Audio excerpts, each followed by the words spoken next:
दोस्तों, किसी ने क्या खूब कहा है, जीवन से बड़ा कोई विद्यालय नहीं, कठिनाइयों से बढ़कर कोई परीक्षा नहीं और समय से बड़ा कोई शिक्षक नहीं। आइए शुरुआत करते हैं सबसे इंटरेस्टिंग टॉपिक यानी कि आपकी लव लाइफ से। 2025 में कर्क राशि वालों के प्यार प्रसंग, प्रेम प्रसंग, लव लाइफ कैसी रहने वाली है, आइए विस्तार से जानते हैं। साल 2025 आपका प्रेम प्रसंग के मामले में काफ़ी राहत भरा रह सकता है। पिछले 2 सालों से शनि ग्रह का प्रभाव आपके पंचम भाव पर बना हुआ था, जो लव लाइफ में बेरुखी का माहौल निर्मित कर रहा था। मार्च महीने के बाद शनि का प्रभाव पंचम भाव से दूर हो जाएगा। स्वाभाविक है कि इससे आपकी लव लाइफ में बेहतरी आएगी, क्योंकि पुरानी समस्या या छोटी मोटी बातों पर होने वाली नाराजगी अब नहीं हुआ करेगी या बहुत कम हुआ करेगी।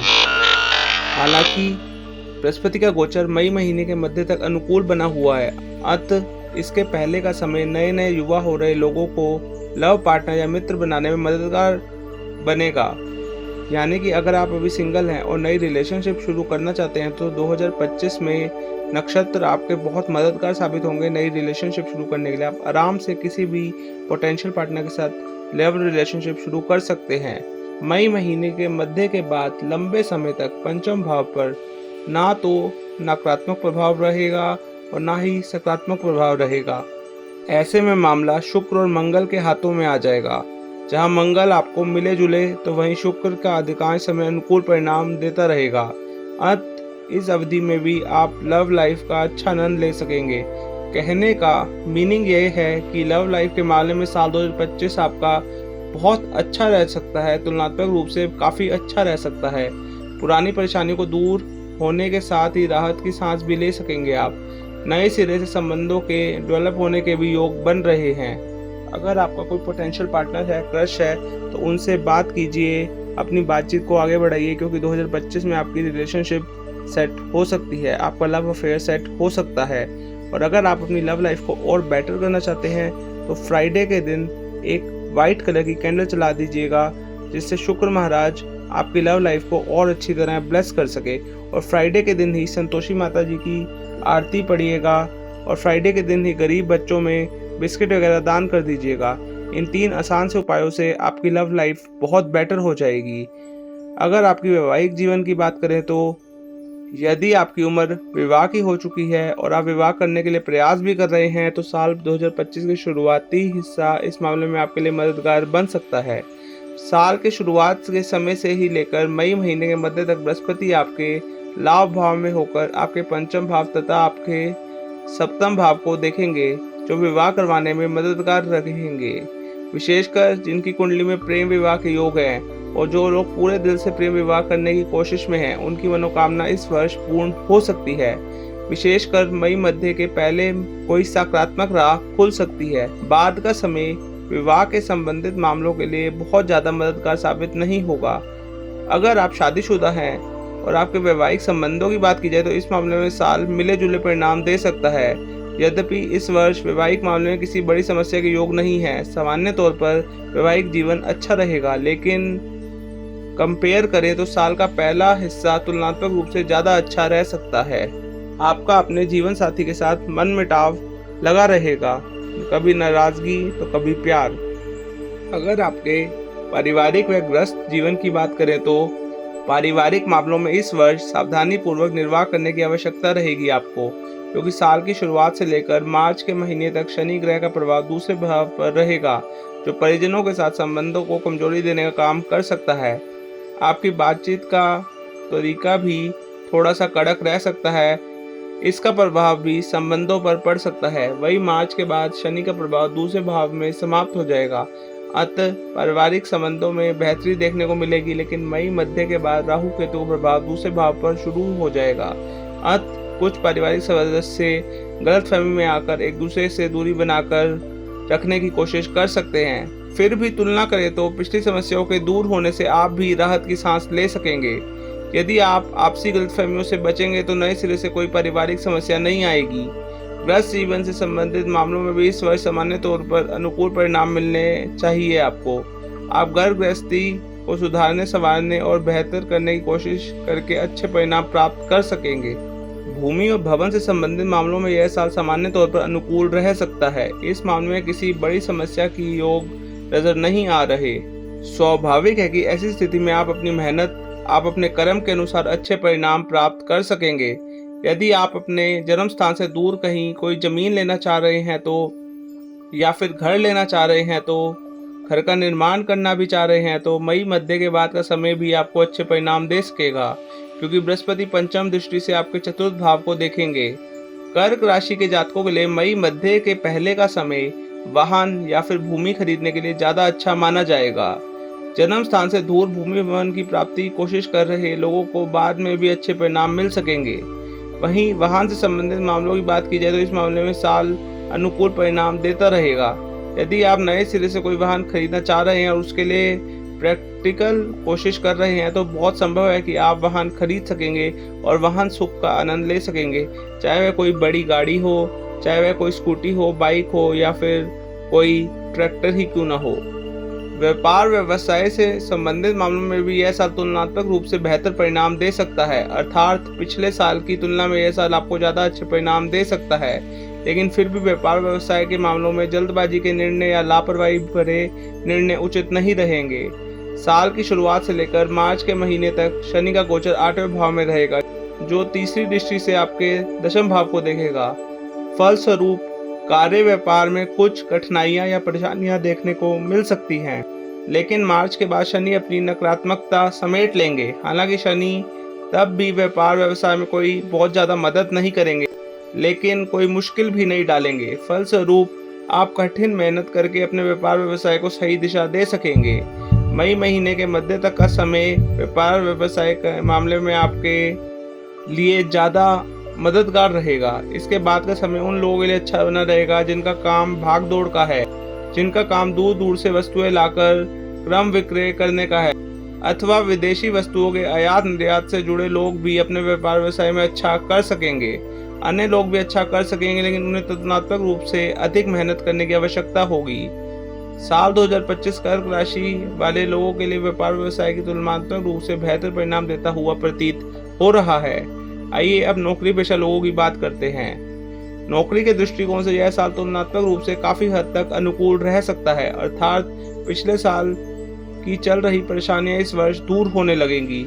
विशेषकर मार्च के बाद पिछली समस्याओं से निजात तो पा ही सकेंगे और नई ऊर्जा के साथ साथ अपने लक्ष्य को प्राप्त करने के लिए भी समर्पण के साथ लग जाएंगे। आपकी बातचीत का तौर तरीका तुलनात्मक रूप से और अच्छा हो सकेगा। फलस्वरूप वो लोग जो अपनी जॉब में और अच्छा करना चाहते हैं वह बेहतर नतीजे पा सकेंगे, या जो लोग किसी तरह की डीलिंग करते हैं जिसमें अच्छी बातें महत्वपूर्ण योगदान रखती है वह लोग बहुत अच्छे सेल्स कर पाएंगे। मार्केटिंग इत्यादि से जुड़े लोग भी अच्छा कर सकेंगे। इस बीच में अप्रैल और मई के महीने काफी शानदार रह सकते हैं आपके लिए। मई महीने के मध्य के बाद का बृहस्पति का गोचर द्वादश भाव में हो जाएगा। भाग दौड़ की अधिकता रह सकती है, लेकिन भाग दौड़ के बाद परिणाम सार्थक और अनुकूल रहेंगे। हो सकता है कार्यकाल का माहौल या सहकर्मियों का बर्ताव आपके मन के अनुकूल ना हो, लेकिन इसके बावजूद भी आप उस स्थिति में काम करने के लिए स्वयं को तैयार कर सकेंगे। नौकरी में बदलाव इत्यादि के लिए भी यह साल अनुकूल रह सकता है। आप बहुत अच्छा पे हाइक या प्रमोशन भी पा सकते हैं। नौकरी में बदलाव करके 40 से 50% तक का पे हाइक आप आराम से पा सकते हैं। और जो जातक नई नौकरी शुरू करना चाहते हैं उनके लिए भी यह साल बहुत अच्छा रहने वाला है नौकरी लगवाने के लिए। जो जातक अभी नए नए कॉलेज से निकले हैं उनकी नौकरी कॉलेज से निकलते ही लग सकती है, एकदम से वह एम्प्लॉयड हो सकते हैं। इस तरह से हम कह सकते हैं कि पिछले साल की तुलना में यह साल नौकरी के दृष्टिकोण से काफ़ी हद तक अच्छा रह सकता है और आप राहत भरी नौकरी का आनंद उठा सकते हैं। अब करते हैं बात आपके आर्थिक पक्ष की।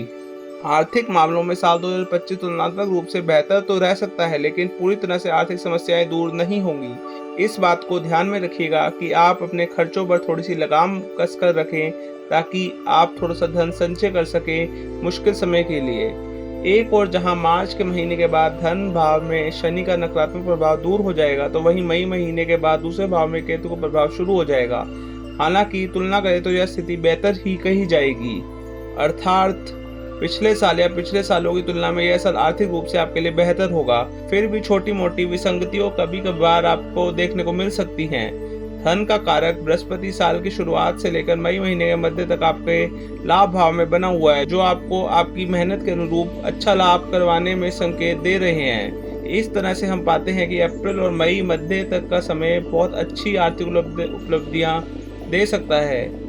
कर्क राशि के जातकों के लिए मई महीने के बाद का समय थोड़ा सा मुश्किल हो सकता है। उस समय उनके खर्चे बढ़ सकते हैं, जो खर्चे वे अपने जीवन साथी या फिर प्रेमी पर भी कर सकते हैं, जिन्हें रोकने की आप नाकाम कोशिश भी करेंगे, लेकिन आप उन्हें रोक नहीं पाएंगे। हालांकि अनुकूल बात यह रहेगी, यदि इस वर्ष आप कोई लोन लेना चाह रहे हैं तो उस मामले में भी आपकी की गई भागदौड़ सार्थक परिणाम दे सकती है। स्वास्थ्य के दृष्टिकोण से 2025 का साल कर्क राशि वालों के लिए मिला जुला या फिर कभी कभी कुछ कमजोर परिणाम दे सकता है। साल की शुरुआत से लेकर मार्च के महीने तक शनि का गोचर 8वें भाव में रहेगा, जो स्वास्थ्य के लिहाज से बहुत अच्छा नहीं कहा जा सकता। विशेषकर यदि आपको कमर, जननांगों या मुख से संबंधित कोई परेशानी पहले से ही है, तो इस अवधि में आपके स्वास्थ्य के प्रति जागरूक रहने की बहुत ज़्यादा आवश्यकता रहेगी। मार्च के बाद शनि का गोचर अष्टम भाव से दूर हो जाएगा और आपकी पुरानी स्वास्थ्य समस्याएं धीरे धीरे करके दूर होने लग जाएंगी। हालांकि मई महीने के मध्य तक बृहस्पति का गोचर द्वादश भाव में हो जाएगा, जो पेट और कमर से संबंधित कुछ परेशानियां दे सकता है। हालांकि यह परेशानियां नए सिरे से नहीं शुरू होंगी, अर्थात पुरानी परेशानियों के होने की स्थिति में उनका सही ढंग से इलाज या उचित आहार विहार पुरानी परेशानियों को दूर करने में मददगार बनेंगे, लेकिन लापरवाही की स्थिति में नए सिरे से पेट या कमर की तकलीफें हो सकती हैं। ऐसी स्थिति में स्वास्थ्य के प्रति जागरूक रहते हुए आप स्वास्थ्य को मेंटेन करने की कोशिश करते हुए बेहतर स्वास्थ्य का आनंद ले सकेंगे। हो सके तो अपने आहार का, अपनी डाइट का खास ख्याल रखिए, जिम वगैरह कीजिए, योगाभ्यास कीजिए, रनिंग वगैरह पे जाइए, वॉक वगैरह पे जाइए, लेकिन अपनी सेहत का खास ख्याल रखिए, अपने डाइट का खास ख्याल रखिए। अब बात करते हैं स्टूडेंट्स की। शिक्षा के मामले में साल 2025 सामान्य तौर पर बेहतर या काफ़ी हद तक अनुकूल परिणाम दे सकता है। इस वर्ष साल की शुरुआत से लेकर मई महीने के मध्य तक उच्च शिक्षा के कारक बृहस्पति आपके पंचम भाव तथा सप्तम भाव को देखकर न केवल सामान्य शिक्षा लेने वाले विद्यार्थियों को बल्कि व्यावसायिक शिक्षा लेने वाले विद्यार्थियों को भी अच्छे परिणाम देना चाहेंगे। मई महीने के मध्य के बाद बृहस्पति का गोचर आपके द्वादश भाव में हो जाएगा। हालांकि सामान्य तौर पर यह कमजोर स्थिति कही जाएगी, लेकिन विदेश में रहकर पढ़ाई करने वाले विद्यार्थियों को तब भी अच्छे परिणाम मिलते रहेंगे। साथ ही साथ ऐसे विद्यार्थी जो जन्म स्थान से दूर रहकर उच्च शिक्षा प्राप्त कर रहे हैं, उनके लिए बहुत ही अनुकूल समय चलेगा, क्योंकि बृहस्पति द्वादश भाव में बैठकर आपके चतुर्थ भाव को देखेंगे। हालांकि साल की शुरुआती कुछ महीने एक्स्ट्रा मेहनत की डिमांड कर सकते हैं, लेकिन बाद का समय सामान्य रूप से आपको अच्छे परिणाम दे सकता है। इस सब के बीच एक छोटी सी नकारात्मक बात यह रह सकती है कि मई के बाद दूसरे भाव में केतु के प्रभाव के चलते घर परिवार का माहौल थोड़ा सा बिगड़ा हुआ रह सकता है। ऐसे में पढ़ाई के लायक माहौल बनाने के लिए आपको कुछ एक्स्ट्रा यत्न करने की आवश्यकता रहेगी। यदि आपको आपके आसपास का माहौल अनुकूल ना लगे अथवा ऐसे माहौल में होने के बावजूद भी आप अपने आप को सब्जेक्ट पर फोकस कर पाए, तो सामान्य तौर पर इस वर्ष आपको शिक्षा के मामले में बहुत अच्छे रिजल्ट मिलेंगे। आइए अब बात करते हैं उन आसान उपायों की, जिनको करने से आपकी राशि दोष मुक्त हो जाएगी, आपकी राह आसान हो जाएगी, जीवन की राह आसान हो जाएगी। हो सके तो साधु संतों और गुरुजनों की सेवा कीजिए। प्रत्येक चौथे महीने 400 ग्राम बादाम किन्हीं गरीबों में दान कर दीजिए और नियमित रूप से माथे पर हल्दी या केसर का टीका लगाइए। इससे आपकी राशि दोष मुक्त हो जाएगी, आपकी जीवन की राह आसान हो जाएगी और आपको आपके लक्ष्यों की तरफ मदद मिलेगी। अगर आपको यह वीडियो पसंद आई तो मेरे चैनल द डिवाइन मैनिफेस्टेशन को सब्सक्राइब कर लीजिए, बेल आइकन प्रेस कर दीजिए, इस वीडियो को लाइक कर दीजिए और कमेंट्स में हर हर महादेव लिख दीजिए। मैं आपका अपना ज्योतिष आचार्य माधव मिलूंगा यहाँ आपके अपने चैनल द डिवाइन मैनिफेस्टेशन में आपसे हर रोज़, हर हफ्ते, हर महीने, हर साल। प्लीज़ मेरे चैनल को सब्सक्राइब अवश्य कीजिएगा, क्योंकि आपका एक छोटा सब्सक्राइब बहुत मोटिवेशन देता है मुझे कि मैं ऐसी वीडियोस आपके लिए रोज लेकर आऊँ, हर हफ्ते लेकर आऊँ, हर महीने लेकर आऊँ, हर साल लेकर आऊँ। Thank you, take care, bye bye, see you.